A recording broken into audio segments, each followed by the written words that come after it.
जब ठाकुर जी गावे ना तो आंख बंद है जाए, चित्त वृत्ति कहीं और चली जाए, मन मुग्ध है जाए, इतना सुंदर स्वर लगे, ऐसा लगे कि बस ये सुनता ही रहूं इनका आनंद। लेकिन गुसाई जी बोले लेकिन जब किशोरी जी स्वर लगाती हैं, जब किशोरी जी गाती हैं, गोविंद दास बोले किशोरी जी भी आती हैं? बोले हाँ, वो भी तो बैठी हैं बगल में। बोले वो कैसी दिख रही हैं? बोले लालाते साल भर छोटी हैं, ठाकुर जी ते साल भर छोटी हैं, और सवेरे सवेरे यही हाथ पकड़ के लामे लाला को, और यही बैठा के लामे, यही उठा के लामे नंद भवन ते। अच्छा, और किशोरी जी कैसा गाती हैं? बोले किशोरी जी जब गाती हैं, कभी यहां ब्रह्मा प्रकट हो जाते हैं, कभी यहां इंद्र प्रकट हो जाते हैं, कभी यहां सरस्वती प्रकट हो जाती हैं, कभी यहां सारे देवता प्रकट हो जाते हैं। किशोरी जी का गायन होते ही यमुना जी का प्रवाह रुक जाता है, श्री यमुना जी मंत्रमुग्ध होकर प्रकट हो जाते हैं, सूर्य चंद्रमा आकाश से प्रकट हो जाते हैं, सारे सारे लोगों के सब देव सब ऋषि सब जन यहां आकर के कान लगा करके केवल वृक्षों के पीछे छुप करके किशोरी जी का स्वर सुनने लगते हैं। ऐसा सुमधुर स्वर है। गोसाई श्री विठल नाथ जी ने गोविंद दास जी के सिर पर हाथ रखा, बोले गोविंद तुम कितने भाग्यशाली हो। ठाकुर जी की लीलाओं का सबको अनुभव हुआ है, लेकिन जैसा अनुभव तुम कर रहे हो ऐसा अनुभव कोई नहीं कर रहा। गोविंद ऐसा कभी कुछ मत करना कि ठाकुर जी तुम्हारे सामने लीला करना बंद कर दें, सदा ये लीलाएं करते रहो। और सुनो, हाँ मेरी योग्यता होगी तो मैं देखूंगा। गोसाई विठलनाथ जी को तो दिखती थी लीला, लेकिन फिर भी बोले तुम आकर के मुझे बताते रहा करो और क्या लीला करते हैं, ठीक है? बोले जी। गोविंद दास इस प्रकार ठाकुर जी को संगीत सिखाते हैं, और ठाकुर जी संगीत सीखने जाते हैं। ऐसे गोविंद दास जी एक दिन ठाकुर जी ने इनसे कही,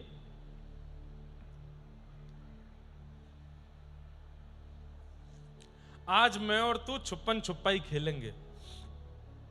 क्या खेलेंगे? छुपन छुपाई। एक दिन बताई थी ना हमने कि एक छुपता है और दूसरा 10 तक गिनती गिनता है, और 10 गिनती हो जाने के बाद फिर ढूंढने जाता है कहां छुपे हो,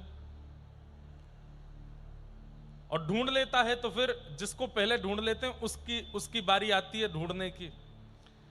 तो ठाकुर जी बोले ए गोविंद सुन। बोले हाँ, तू गिनती कर और मैं जा रहा हूं छुपवे। ये बंधुओं कब की बात है? ये भी 400 वर्ष के आसपास पुरानी बात है, गिरिराज जी की बात है।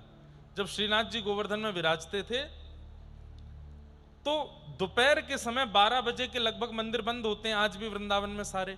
उस समय पर ठाकुर जी मंदिर से बाहर निकल के गोविंद दास का हाथ पकड़ के खेलने जाते थे, और ये किसी को नहीं दिखता था, बस गोविंद दास को ही दिखता था। तो आज ठाकुर जी बोले मैं और तू छुपन छुपाई खेलेंगे। हैं? तो ठीक है गोविंदा, पहले तू 10 तक गिनती गिन और मैं छुप रहा हूं। तो गोविंद बोले ठीक है, 1 2 3 4 5 6। गोविंद दास एक जगह जाकर के ऐसे गिनती गिन रहे हैं, और ठाकुर जी कहीं दूर वन में बिल्कुल कदम्ब के वृक्ष के ऊपर ऊंची डाली पर जाकर के चुपचाप बैठ गए। गोविंद दास की ढूंढवे की बारी आई। सब लोग इधर देखो, यहां देख के सुनो। गोविंद दास की ढूंढने की बारी आई तो गोविंद दास इतने चतुर, वो ढूंढ नहीं रहे तो सूंघ रहे हैं। इत्र की सुगंधी जहां जहां से आ रही है वहीं ठाकुर जी जहां जहां चरण धरते हैं। ललित गति विलास वल गुहास प्रणय निरीक्षण कल्पितो रुमाना।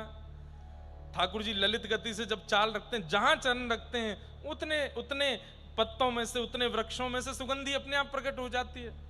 तो गोविंद दास के लिए कितना सरल हो गया, जहां जाते हैं वहां सुगंधी नहीं होती, सोई मुड़ जाते हैं, फिर आगे जाते हैं, हाँ यहीं सुगंधी, यहीं चलते रहो, वहीं चलते चलते। अच्छा दूसरी बात, ठाकुर जी के चरणों में हल्के हल्के कुमकुम लगे हैं, तो कहीं कहीं कुमकुम की छाप दिख जाती है। ठाकुर जी जिस वृक्ष को छूते हैं वो वृक्ष पिघल जाता है, उतना हिस्सा वृक्ष का टपकने लगता है, तो उससे पता चल जाता है यहां छू के गए हैं। गोविंद दास ऐसे ढूंढते ढूंढते गए और बड़ी जल्दी उस वृक्ष के नीचे पहुंच गए जहां पर अनंत सुगंध आ रही थी, सौंधी सौंधी ठंडी हवा चल रही थी। ठाकुर जी के संग प्रकृति चलती है, जहां जहां ठाकुर जी चलते हैं प्रकृति चारों ओर घूमती है। सौंधी सुगंध आ रही है, मंदम मंदम हृदय स्पर्शी, तन स्पर्शी, अत्यंत सुख देने वाली हवा चल रही है। गोविंददास पहचान के बोले यहीं बैठे हैं, अब ढूंढनो है। गोविंददास ने नजर घुमाई और जैसे ही ऊपर देखे तो ऊपर ही ठाकुर जी बैठे थे, जैसे यहां बैठे हैं वो बैठे हैं ना, ऐसे ही बैठे थे ठाकुर जी। लाला मिल गो। ठाकुर जी रिसिया के उतर के अब तो कैसे मिल जाऊं मैं, ने कहूं ना ढूंढे, मैं इतनी दूर जाके छिप जाऊं तब भी मुझको कहीं ना कहीं तो जाके ढूंढे ही लेवे, तो को कैसे पता चल जाए। मैं कह को बताऊं मुंह कैसे पता चले, मुंह तो पता चले। अब सुनो बात मत घुमाओ, जाओ गिनती करो, अब मैं छुपूंगा तुम ढूंढो। ठाकुर जी बोले ठीक है मैं जा रहा हूं। ठाकुर जी गए, जाए करके 1 2 3 4 5 गिनती करने लगे। गोविंददास जी चटपट एक वृक्ष के ऊपर चढ़ के जाके बैठ गए। ठाकुर जी ने 10 तक गिनती गिनी, 10 गिनती गिनवे के बाद देखी कहां है। बोले अब धूप पड़ रही है, दोपहर को समय है, अब या गोविंददास को ढूंढना पड़ेगा, जन कहां जाके छुप गए होगो। एक काम करूं, बोले कहा या कुछ छुपो रेंदो में जाके सो रहा हूं। और ठाकुर जी गए मंदिर में जाके रजाई ओढ़ के सोए गए। और वहां गोविंददास बैठे, ठाकुर जी आ रहे होंगे, ठाकुर जी आ रहे होंगे। 4 बज गए शाम के, और 4 बजने का मतलब है उत्थापन, ठाकुर जी के मंदिर खुलते हैं सब जगह। गोविंददास अब तक छुपे ही बैठे हैं और पसीना पहुंच रहे हैं, बार बार आ रहे होंगे, जय जय आ रहे होंगे। यहां नहीं आ पा रहे, थोड़ा पास चलो जाऊं, ज्यादा दूर आ गयो लगूं, जय जय लाला। कहीं ज्यादा दूर चले गए दिखे, फिर और पास चले गए, अरे जय जय जल्दी ढूंढ लो मुंह को। और ठाकुर जी की तरफ से कोई प्रत्युत्तर नहीं आवे। इतने में ही संध्या के उत्थापन के दर्शन खुल गए मंदिर में, और टन टन टन घंटे की आवाज बजी। गोविंददास जी बोले ये तो मंदिर खुलवे को ध्वनि है रही है। अच्छा तो मतलब मैं यहां छुपा बैठा हूं, खुद जाके मंदिर में दर्शन दे रहे हैं भक्तन को। अभी बताऊं। इतने में ही गोविंददास हाथ में छड़ी लिए और बोले आज नहीं छोड़ूंगा या लाला को, आज बताऊंगा। और श्रीनाथ जी मंदिर की ओर जाने लगे। यहां गोसाई जी विठलनाथ जी ठाकुर जी की आरती कर रहे हैं। ठाकुर जी खड़े हैं, मंद मंद मुस्का करके ठाड़े हैं। गोसाई जी विठलनाथ जी आरती कर रहे थे। अचानक से ठाकुर जी को याद आई कि अरे मैं तो गोविंद को वन में छोड़े आयो, वो अभी तक मेरी बातें निहार रहा होगा। तभी ठाकुर जी ने ध्यान लगा के देखी कहां है गोविंद, तो देखी वो तो छड़ी लेके मारवे आ रहा है। सोई ठाकुर जी खड़े खड़े कटकटाने लगे। कटकटाने समझते हैं, घबराने लगे, ऐसे हाथ पर कांपने लगे ठाकुर जी के। तो अब आप लोग सुनकर के आश्चर्यचकित होंगे, ठाकुर जी के साथ ऐसा कैसे हो सकता है? हो रहा है। ठाकुर जी सख्य भक्ति में प्रवेश कर गए, सख्य भाव में प्रवेश कर गए। सख्य भाव में परमात्मा भाव नहीं रहता फिर उनका। वो सखा बनते हैं तो पूरे पूरे सखा बनते हैं, वो लाला बनते हैं तो पूरे पूरे लाला बनते हैं। हमारी आपकी तरह नहीं। दत्त धाम में किसी वैदिक गुरु जी से कह दिया कि हम आपके पुत्र हैं। अब जब जब दत्त धाम आ रहे हैं तब तो पुत्रवत व्यवहार कर रहे हैं, दत्त धाम से जाके फोन भी नहीं कर रहे। ऐसे नहीं है ठाकुर जी। ठाकुर जी अगर किसी से संबंध बनाते हैं तो पूर्णतया निभाते हैं, और उसमें बिल्कुल भी झलक नहीं आने देते कि वो परमात्मा है। इस बात की कि बीच बीच में कहीं बोलने लग जाएंगे मैं तो परमात्मा हूं, तुम मेरे संग ऐसे कैसे कर सको ना। सखा हैं तो पूरे पूरे सखा हैं। ठाकुर जी घबराने लगे। गुसाई जी ने देखी, तुरंत पर्दा कियो, मंदिर बंद कियो। जय जय कहा भयो, आप इतने घबरा क्यों रहे हैं, इतने डर क्यों रहे हैं? सो ठाकुर जी बोले गोविंद आ रहा है, गोविंददास आ रहा है, छड़ी लेके आ रहा है और मुझको बहुत डांटेगो, मुझको बहुत मारेगो। अरे जय जय ऐसे कैसे मारेगो? आप परमात्मा हो, आप जगत नियंता जगदाधार हो, श्रीनाथ हो आप।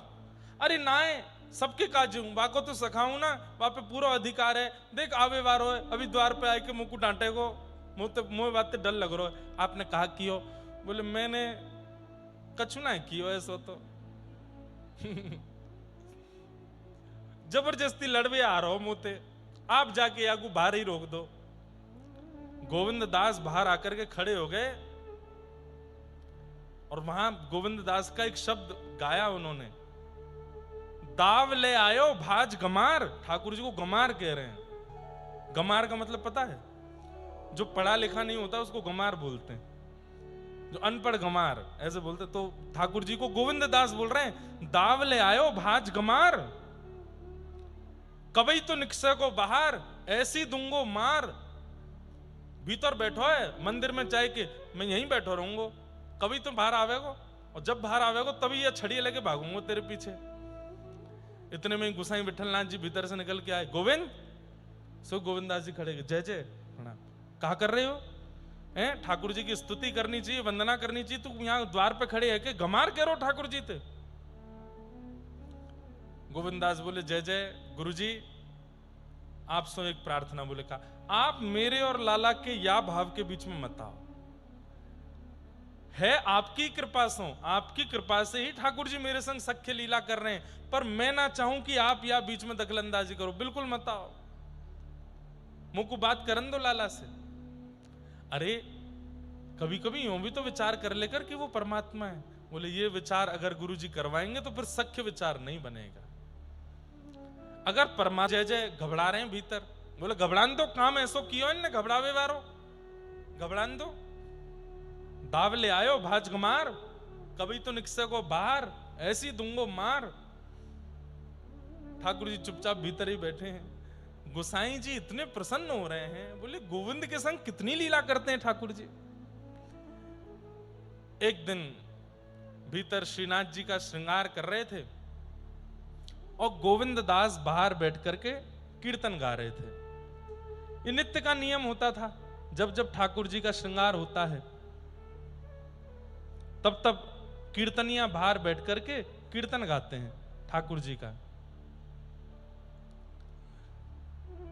आप गा रहे थे, राजत दंपति कुंज महल में, राजत दंपति कुंज महल में, राजत दंपति कुंज महल में, राजत दंपति कुंज महल में। गोविंद दास जी जब पद गायन भी करते थे ना ठाकुर जी के सन्मुख, तो इस भाव से करते थे कि मेरो सखा अपनी प्रियतमा के संग बैठो है। लाडली जी मेरे सखा की प्रियतमा है, वहां भी सख्य भाव ही रखता है उनका, परमात्मा भाव नहीं रखते हैं। अब देखो ये तो कहने की बात है, पर मन में किंचित ये भाव तो है कि ये परमात्मा है, पर उस परमात्मा भाव को आने नहीं देते हैं, सख्य भाव की ही प्रधानता रखते हैं। श्रृंगार कर रहे हैं गुसाई विठलनाथ जी और बाहर बैठे बैठे गोविंद दास गा रहे हैं, हे राजत दंपति कुंज महल में, राजत दंपति कुंज महल में, बनिठन बैठे एक सेज पे, बनिठन बैठे एक सेज पे, दार भुजा परस पर गल में, दार भुजा परस पर गल। कैसे बैठे हैं? दोनों श्रृंगार करके एक दूसरे के गले में गलवैयां डाल करके बैठे हैं। यहां किशोरी जी ठाकुर जी के गले में, ठाकुर जी किशोरी जी के गले में। अब सबको क्या दर्शन हो रहा है? श्रीनाथ जी खड़े, पर गोविंद दास को क्या दिख रहा है? दो दंपति बैठे हैं, किशोरी जी और ठाकुर जी गले में गलवैयां डाले बैठे हैं। गुसाई श्री विठलनाथ जी श्रृंगार कर रहे हैं, उनको भी वह दर्शन नहीं हो रहा है जो गोविंद दास को बाहर बैठ करके हो रहा है। बंधुओं, कैसी अद्भुत लीला है कि जिन गुसाई जी ने दीक्षा दी है, जिन गुसाई जी ने शिष्य बनाया है गोविंद दास को, उन गुसाई जी को वो अनुभव नहीं हो पा रहा है जो उन्हीं के शिष्य गोविंद दास को हो रहा है। और किसकी कृपा से? गुसाई जी की कृपा से। कृपा में कितना बल है कि उस कृपा का आस्वादन गुसाई जी स्वयं नहीं कर पा रहे हैं, जो कृपा गुसाई जी की गोविंद दास पर हो रही है। अद्भुत है।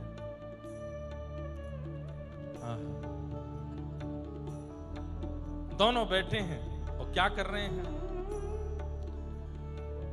करत विनोद महारंग भीने, करत विनोद महारंग भीने, करत विनोद महारंग भीने, करत विनोद महारंग भीने, आनंद सहित पिय और प्यारे, आनंद सहित पिय और प्यारे। अरे श्रृंगार करके जिनके हाथों से श्रृंगार हुआ वो गोसाई जी भी बैठ जाते हैं और बैठ करके वो भी अनुभव करने लगते हैं कि मैंने श्रृंगार करके ठाकुर जी को तैयार किया, पर वास्तविक में यहाँ लीला घट के आ रही है, वो गोविंद गा रहा है। बोले दोनों प्रिया प्रियतम आपस में विनोद कर रहे हैं। कैसो विनोद कर रहे हैं? बेसर कौन की अतिनी की। ठाकुर जी और किशोरी जी एक दूसरे को देख करके कह रहे हैं कौन ज्यादा सुंदर लग रहा है। अरे रूप की बात की है, पहले ये बताओ कि नक बेसर कौन की ज्यादा अच्छी है। ठाकुर जी कह रहे हैं आप, अच्छा समझने वाली बात, यहां पर दोनों प्रिया प्रियतम होड़ लगी है दोनों में कि कौन ज्यादा सुंदर है, पर इसमें होड़ इस बात की नहीं हो रही है कि मैं ज्यादा सुंदर हूं कि आप ज्यादा सुंदर हो। तो किस बात की होड़ लगी है? ठाकुर जी तो कह रहे हैं किशोरी जी मैं अच्छा ना लग रहा हूं, आप ज्यादा अच्छी लग रही हो, और किशोरी जी कह रही नहीं नहीं नहीं नहीं, मैं तो ऐसी सामान्य लग रही हूं, आप ज्यादा बढ़िया लग रहे हो। मतलब एक दूसरे की प्रशंसा कर रहे हैं।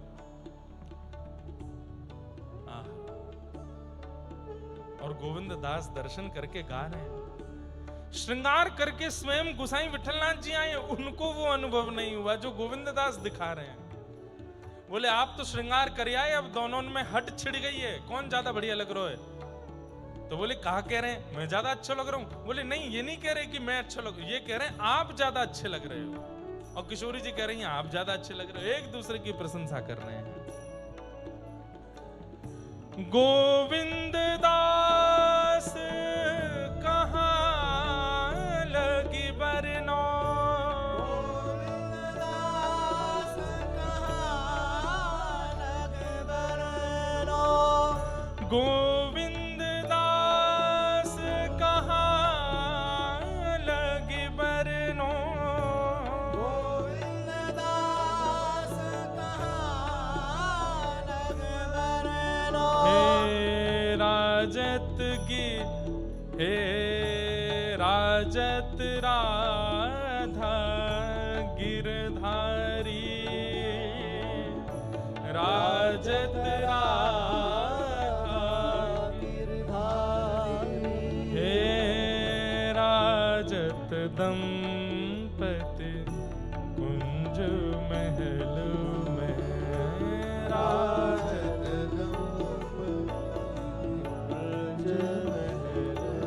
हे राजत दंपति कुंज महल में, राजत दंपति कुंज महल, हे राजत दंपति कुंज महल में, राजत दंपति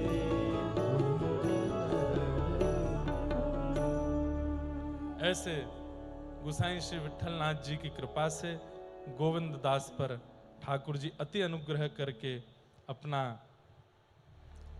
अनुभव कराते हैं। इतनी लीलाएं हैं गोविंद दास जी के साथ की ठाकुर जी की, कहां तक उसका वर्णन करें। एक बार ठाकुर जी के संग वन में खेल रहे थे और तभी ठाकुर जी ने इनको घोड़ा बना लिया और आप स्वयं इनके ऊपर चढ़ गए। गोविंद दास जी घोड़ा बने हैं, ठाकुर जी पीठ पर बैठे हैं, चल रहे थे। तभी कोई व्यक्ति वहां से निकला, उसने गोविंद दास जी की ओर देखा। अब ऊपर बैठे ठाकुर जी नहीं दिख रहे हैं, नीचे बस गोविंद दास जी चल रहे हैं ये दिख रहा था। अचानक से तभी क्या हो गया कि गोविंद दास जी चलते चलते वस्त्रों में ही लघु शंका करने लगे। उस व्यक्ति ने देखा ये क्या हो रहा है, ये क्या कर रहे हैं। गुसाई श्री विठलनाथ जी के शिष्य, मंदिर में पद सेवा राग सेवा करने वाले गोविंद दास, अरे राम राम, आचार विचार शून्य। मैं अभी गुसाई जी से अभी इनकी शिकायत करता हूं। गुसाई जी से जाकर के कहा, बोले कि आपके शिष्य ही जब ऐसा करेंगे तो समाज में क्या असर पड़ेगा बातों का। बोले क्या किया भैया। बोले देखो, आज यहां खड़े होकर के लघु शंका करना मना है शास्त्रों में। आपका शिष्य गोविंद दास वो तो घोड़ा बन के लघु शंका कर रहा है, और बिना वस्त्र उतारे, बिना जनेऊ चढ़ाए। गुसाई जी बोले नहीं नहीं नहीं, कोई और बात होगी, ऐसा नहीं। बोले नहीं, मैं अपनी आंखों से देख के आया हूं। आने दो, बताता हूं। शाम को गए पद सेवा करने के लिए, जैसे ही पहुंचे तो गुसाई जी ने कही, गोविंद आज हमको तुम्हारी शिकायत मिली। बोले क्या। तुम सवेरे सवेरे जो है ऐसे ऐसे लघु शंका कर गए थे अपने वस्त्रों में ही, और ये तो बहुत गलत बात है। ऐसा क्यों किया, मैं कारण जान सकता हूं। गोविंद दास जी के नेत्र बंद हो गए। जय जय, आपको लाला खेलवे जावे मेरे संग वन में, और आज लाला के मन में आई कि तुम घोड़ा बन जाओ, मैं तुम्हारे ऊपर बैठूंगा। तुम घोड़ा बन गए हो, जे मेरे ऊपर बैठ गए। बोले फिर मैं चलन लगो। चलते चलते मैंने जय जय ते कही, लाला नेक ऊपर ते उतर जाओ। तो बोले क्या बात है। अरे नेक मुंह को शंका निवृत्त करवे जानो है, मैंने शंका निवृत्त करके आ जाऊं, फिर बैठ जाइयो। तो आपको लाला बोलो, हम बे तेने आज तक कभी कोई घोड़ा ऐसे ऐसे देखी है। घोड़ा चलते चलते पूछता हो, ओ भैया स्वामी ने उतर जा, मैं लघु शंका करके आऊं। घोड़ा तो चलते चलते ही कर जावे, और तू मोते पूछ के जावे को। अरे घोड़ो बनो है तो घोड़ा की तरह रहे। गुसाई श्री विठलनाथ जी बोले फिर का। मैंने भी यही सोची, मैं गोविंद दास नहीं हूं, मैं घोड़ा ही हूं। भैया घोड़ा पूछ के ना जावे। मैंने भी नहीं पूछी, मैंने भी वस्त्र नहीं उतारे, मैं ही कर गयो।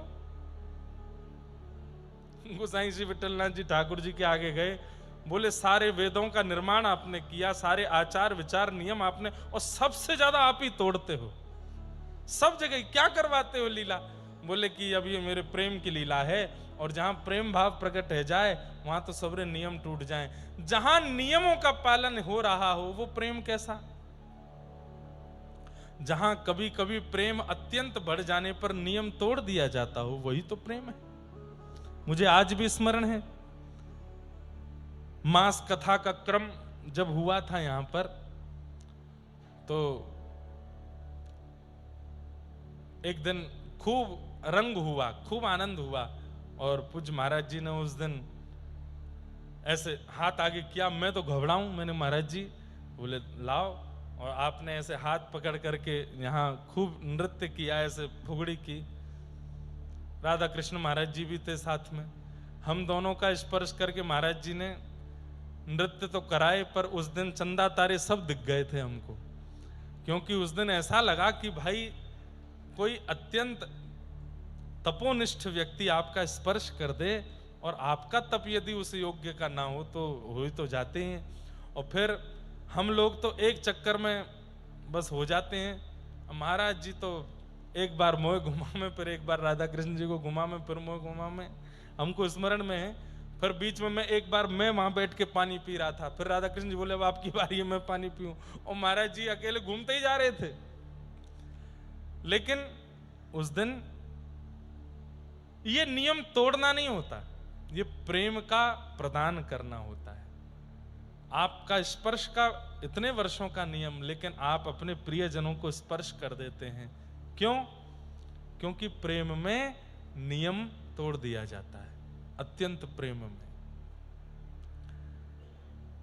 कल रात्रि हम लोग गुरु जी के यहाँ प्रसाद पाने गए थे, तो वहाँ हमारे विकास गुरु जी बता रहे थे कि महाराज जी से कुछ वर्ष पहले एक बालिका ने पूछा कि आप बोलते क्यों नहीं हैं और आप किसी का स्पर्श क्यों नहीं करते हैं, इसके पीछे कारण क्या है। इतना सुंदर उत्तर लगा, मैं कल खूब गदगद हो गया था ये उत्तर सुन के। तो महाराज जी ने उत्तर दिया, ये आप लोगों को बताने की बात है, और जो जनमानस कथा लाइव भी सुन रहे हैं उनको भी पता चले आचार्य चरणों की स्थिति क्या है। तो आपसे किसी ने पूछा आप स्पर्श क्यों नहीं करते, आप मौन क्यों रहते हैं, तो महाराज जी ने उत्तर दिया, आज के कलिकाल में, आज के भयावह कलिकाल में भगवान के नाम के अलावा कुछ भी बोलना अब उचित नहीं है अपने कल्याण के लिए। इसलिए संसारी विषय वार्ताएं करना उचित नहीं है। इसलिए हमने ये नियम लिया है कि हम किसी से नहीं बोलेंगे और हम केवल भगवत वाणी बोलेंगे। इतना सूक्ष्म चिंतन हम नहीं कर सकते। आज के इस विषयी कलिकाल में भगवान के नाम से अधिक सुंदर कुछ और बोलने लायक बचा नहीं है। दुनिया के लोग क्या क्या नहीं बोल रहे हैं।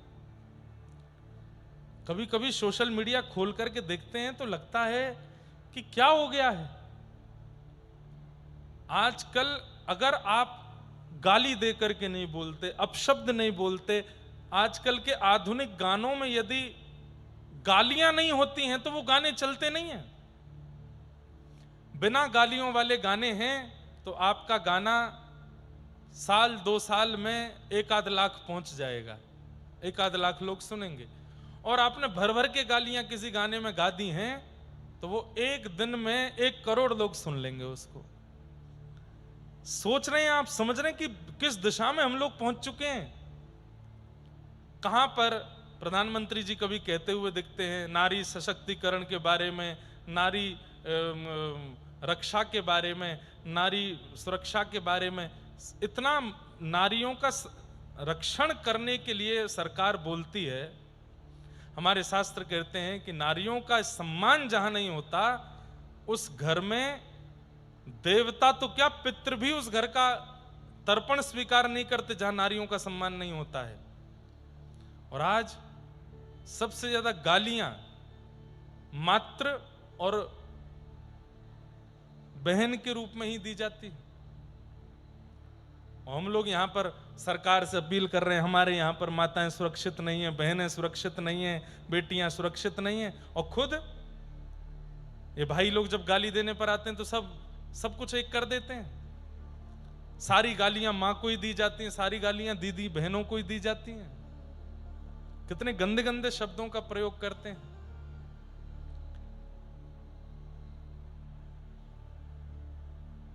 और सबसे बड़ी बात, बोलने वाला तो है ही, सुनने वालों को भी वही सुनने में सुख मिल रहा है। और इनमें केवल पुरुषों का दोष नहीं है, आजकल की नवयुवतियां भी इसमें बहुत आनंद लेती हैं, बहुत प्रसन्न हो रहे हैं।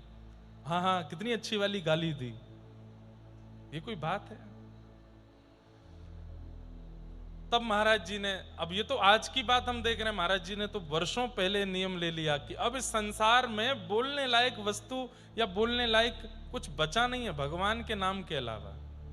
इसलिए मौन हो गए, केवल भगवान नाम कभी कभी बोलते हैं। मैंने एक बार स्वर सुना था महाराज जी का, महाराज जी को भी स्मरण नहीं होगा, कि जब मास कथा हो रही थी तो अचानक से गोदावरी जी में जल आया था और पूरा दत्त धाम इतना आनंद में आ गया था। मुकुंद काका भी थे साथ में, आप भी शायद गोविंद काका की उस दिन आए थे। तो हम लोग सब लोग गए थे नीचे गोदावरी स्नान करने, महाराज जी भी आए। तो जब मुकुंद काका स्नान कर रहे थे तब महाराज जी ने उनके पीछे खड़े होकर के एक बार कहा था, दिगंबरा। तो मैं वहीं पास ही खड़ा था, तब मैंने बस स्वर पहली बार महाराज जी का सुना और वो स्वर इतना अद्भुत था। ये हम महाराज जी को संकुचित करने के लिए महाराज जी को नहीं बोल रहे हैं, आप सबके बीच अपने भाव बता रहे हैं। तो महाराज जी ने उत्तर दिया कि अब इस संसार में बोलने लायक कुछ बचा नहीं है भगवान नाम के अलावा, इसलिए हम मौन रहेंगे, केवल भगवान नाम बोलेंगे, इसलिए मौन है। फिर प्रश्न हुआ कि आप किसी का स्पर्श क्यों नहीं करते। इसका उत्तर सुन के तो मैं रात में बड़ा प्रसन्न हुआ। आपने उत्तर दिया कि जिस अंग को ठाकुर जी का स्पर्श प्राप्त हो गया हो, उस अंग को अब संसार के किसी स्पर्श की इच्छा नहीं है। जिस देह को ठाकुर जी ने छू दिया है या जिस देह ने ठाकुर जी को छू लिया है, अब उससे संसार के जीवों को छूने की इच्छा नहीं होती, इसलिए स्पर्श की इच्छा नहीं।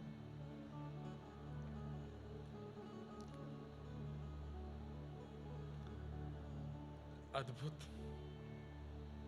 और ये बात बिल्कुल सत्य है। ठाकुर जी अगर आपको छू देंगे तो फिर उस स्पर्श सुख का, उस स्पर्श सुख की तुलना संसार की कोई वस्तु नहीं कर पाएगी। और वह स्पर्श सुख सदा आपकी स्मृति में रहे। आप नहीं चाहोगे कि वहां कोई और छुए।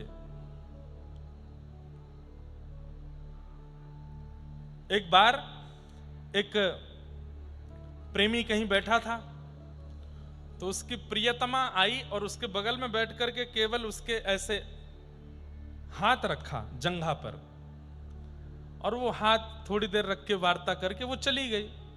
थोड़ी देर बाद उसका मित्र आया और मित्र आकर के जैसे ही बगल में बैठा और हाथ रख, तो उसने हाथ, इधर हाथ मत रख, इधर रख ले। बोले इधर क्यों नहीं रखूं?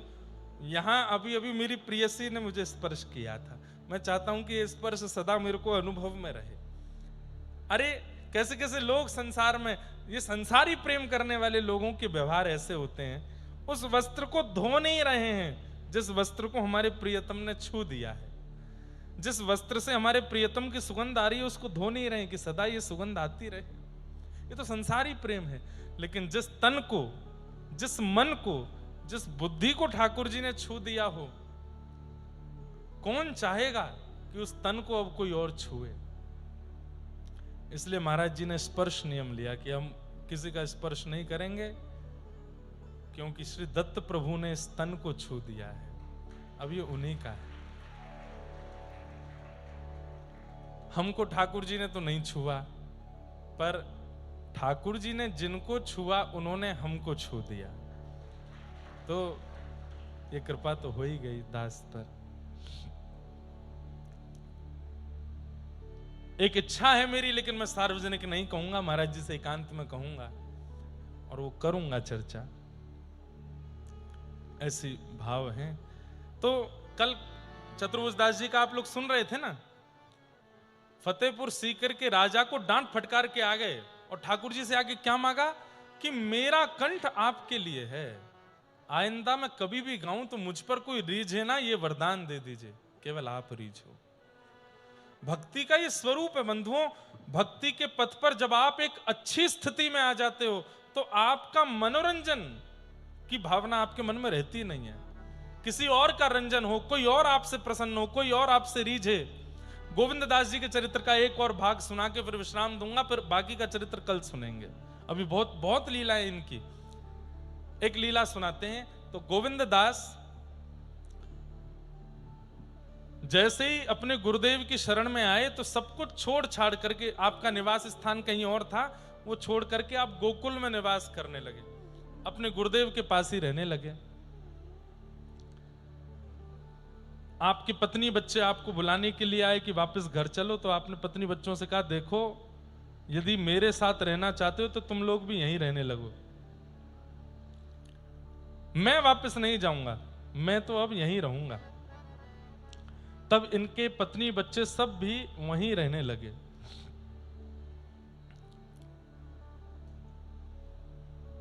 कुछ साल निकल जाने के बाद इनके गांव के कुछ लोग वो गोकुल आए, और गोकुल आकर के मन में इच्छा थी कि हमारे यहाँ के बहुत बड़े प्रसिद्ध गायक थे गोविंद दास, उनसे मिलके तो आए, कैसे हैं। तो जैसे ही पहुंचे तो गोविंद दास जी वहीं बैठे थे यमुना जी के तट पर, और गांव के लोग सामने से आ रहे थे। अच्छा एक बात बताएं आपको, गुरु शरणागति के बाद, भगवत अनुग्रह प्राप्त होने के बाद व्यक्ति का रूप स्वरूप बदलने लग जाता है। वो पहले जैसा दिखता था, पहले जैसे बोलता था, उठता बैठता चलता फिरता था, भगवत शरणागति हो जाने के बाद, जीवन में गुरु आ जाने के बाद उसमें परिवर्तन आ जाता है। उसके बोलने का तरीका, बैठना चलना उठना, इन सब में एक अलग सा परिवर्तन होता है। और उससे भी बड़ी बात, उसके चेहरे में भी परिवर्तन आ जाता है, अत्यंत दीनता छलकने लगती है। आपने पता नहीं देखा कि नहीं कभी ऐसे किसी को, पहले महासंसारी था और अचानक से भगवत भक्त हो गया। एक प्रमाण मैं दे सकता हूं जो शायद आप लोगों ने देखे हों। हमारे बरसाने में विराजमान परम पूजनीय प्रातस्मरणीय श्री विनोद बिहारी दास बाबा, दर्शन किए तो बहुत अच्छी बात है, नहीं किए तो करने चाहिए।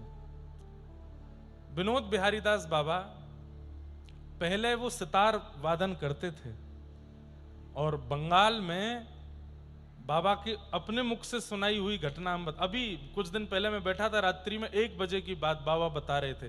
बाबा ने एक सुंदर मंदिर का निर्माण वहां हो रहे हैं, तो उसमें एक दिन के प्रवचन के लिए बुलाया था। तुम रात में 1 बजे पहुंचा, 1 बजे ही बैठ गए मुझे लेके और मुझसे बात करते करते बोले, पहले हम संगीतज्ञ थे, बंगाल का शरीर है उनका, बोले हम संगीत में सितार वादन करते थे और बड़े बड़े हमारे कार्यक्रम होते थे, खूब धन मिलता था, खूब यश वैभव मिलता था, जिसके कारण संसारी सारे विषय चित्त में आ गए थे। घर परिवार के लोग मनाते मनाते हार गए, सब छोड़ छाड़ करके हम एकांत में रहते थे, केवल अपना संगीत का कार्यक्रम करना, खूब धन लेना और खूब विषय में खूब प्रवृत्ति। मैंने कहा फिर बाबा ये परिवर्तन कैसे आया? बोले बस बैठे बैठे एक दिन मन में आया कि आज तेरे पास क्या है, धन है, संपत्ति है, पर अपना कहने वाला ना तो कोई संबंधी है ना कोई मित्र है। बोले क्योंकि इस स्थिति में अभिमान आ चुका था कि सब छोड़ छाड़ के जा चुके थे, तो मन में आया आज तेरा कहने वाला कोई भी नहीं है साथ में, तेरा है कौन तेरे पास में? और अब अगर तू दोबारा संसार के पास जाना भी चाहेगा तो क्या तुझे पहले की तरह कोई स्वीकार करेगा? ये प्रश्न सब अपने आप चित्त में आ रहे थे। बोले सुबह सुबह का समय था और तभी करताल बजाते हुए, मृदंग बजाते हुए बंगाल के मार्ग में कुछ कीर्तनी हरे कृष्ण महामंत्र बोलते हुए जा रहे थे। हरे कृष्ण कृष्ण कृष्ण हरे हरे, हरे राम राम राम हरे, कीर्तन करते हुए जा रहे थे। बोले वो ध्वनि कान में ऐसी पड़ी, बोले इतनी बार वो कीर्तन पड़ा था। वो सुबह सुबह कीर्तन की आवाज आती थी, कभी ऐसे बैठता था, कभी तकिया रख लेता था, कभी बंद करता था, ये सुनाई ना दे। लेकिन आज वो कीर्तन जब कान में पड़ा, नेत्र बंद हो गए। और बोले वो कीर्तनी दूर जा चुके हैं, लेकिन मेरे चित्त में वो स्वर घूमता रहा, घूमता रहा, घूमता रहा, घूमता रहा। अब उठ के चलते फिरते, बैठते, नहाते, खाते, हंसते, पीते, जागते, बस वो कीर्तन। और मैं संकोच करूं कि ये क्या हो रहा है मेरे साथ। और बस वो दिन, उसके बाद विषय छूट गया, विकार छूट गए, वासनाएं छूट गई, सब छूट के बस इच्छा हुई कि अब चलो। और सब छोड़ के गुरु शरणागति ली, सब त्याग करके बरसाने आ गए और तब से श्री जी के शरण में है। क्या कहेंगे इसको? पहले का स्वरूप महाराज जी दिखाते हैं, उसमें वो पता ही नहीं लगता है। क्यों? क्योंकि संसारिक स्वरूप था ना, तो पूर्ण उसी भाव में थे। और ठीक 1 साल बाद ही जब पूर्ण विरक्त और वृंदावन आ गए, तब का चित्र महाराज जी ने दिखाया। तो नेत्रों में दीनता दिख रही है, अत्यंत दीन, अत्यंत सरल, अत्यंत सहजता सब अनुभव हो रही है। भगवत सामीप्य प्राप्त होने के बाद, भगवत शरणागति होने के बाद यदि दैन्य नहीं आया है तो इसका मतलब भगवत शरणागति हुई नहीं है। दैन्यता सबसे बड़ा लक्षण है, और वो नेत्रों में, वाणी में, स्वभाव में, व्यवहार में, बुद्धि में, विचार में दैन्यता दिखने लगती है। हमारे दत्त धाम के जितने भी परिकर के लोग हैं, उनमें दैन्य अटूट है। दैन्य की खान कह दूं तो कोई कम नहीं है, ऐसा दैन्य। परिक्रमा कर रहे होंगे, भयंकर धूप पड़ रही है, जैसे ही दिखे महाराज जी आ रहे हैं तुरंत दंडवत कर लेंगे, बड़ी दीनता से बात करेंगे, बड़ी दीनता से कोई भी बात का उत्तर देंगे। दैन्य कितना है! और ये दैन्य इस बात का प्रमाण है कि आपकी गुरु शरणागति और भगवत शरणागति अच्छे से हो गई है। और गुरु शरणागति, भगवत शरणागति के बाद भी सिर ऊपर है, झुकने में आलस आ रहा है, उठने में आलस आ रहा है, नियम करने में आलस आ रहा है। किसी भी प्रकार के बात विकार को कोई अपशब्द कह देता है तो क्रोध में भर जाते हैं, तुरंत आ जाते, मुझसे कैसे कह दिया, मेरे ईगो पे बात। ये ईगो वाली बात भक्त के चित्त में रहती नहीं है, वो ईगो को नष्ट कर चुका होता है। तो गोविंद दास बैठे थे और आपके गांव के सब लोग आए तो गोविंद दास के आव भाव चेहरे से पहचान ही नहीं पाए कि ये गोविंद दास हैं। क्यों? अत्यंत दीन हो गए हैं। अरे